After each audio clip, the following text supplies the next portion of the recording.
Mali, Côte d'Ivoire, prisonniers ivoiriens. La surenchère verbale se poursuit entre Abidjan et Bamako. Publié le 19 septembre 2022 par Miadjo. La Côte d'Ivoire a accusé vendredi le Mali de manipulation de la vérité et de chercher un bouc émissaire dans l'affaire des 46 soldats ivoiriens détenus à Bamako. Dernier épisode d'une joute diplomatique et verbale entre les deux pays. On peut s'étonner de leur inconséquence et de la manipulation de la vérité à laquelle ils se livrent, a déclaré à l'AFP le porte-parole du gouvernement ivoirien, Amadou Koulibaly, au sujet de la junte au pouvoir au Mali. Ils ont besoin d'un bouc émissaire, d'un écran de fumée pour éclipser les vrais sujets comme la question de la fin de la transition ou les questions sécuritaires, a-t-il ajouté. Le ton est monté ces derniers jours entre les deux pays voisins au sujet de ces 46 soldats détenus depuis 2 mois à Bamako. Vendredi dernier, le chef de la junte malienne Assimi Goïta avait lié leur libération à l'extradition de personnalités maliennes vivant en Côte d'Ivoire. Un chantage inacceptable pour Abidjan qui avait qualifié la détention de ces soldats de prise d'otage.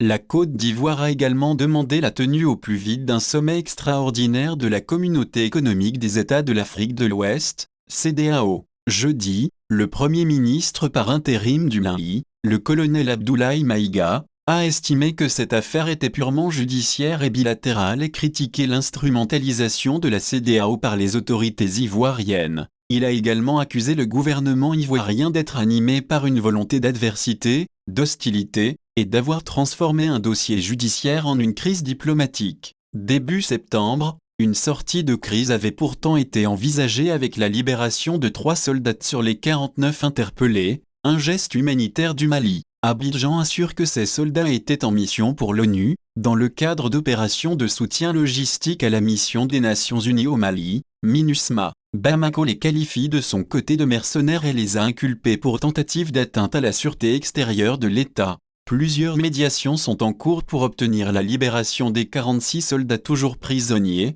dont celle du président togolais Faure Gnassingbé et de leaders religieux maliens. Les relations entre le Mali et son voisin ivoirien se sont dégradées depuis que des colonels ont en août 2020 pris par la force la tête de ce pays confronté depuis 2012 à des attaques djihadistes et plongé dans une profonde crise sécuritaire et politique. AFP.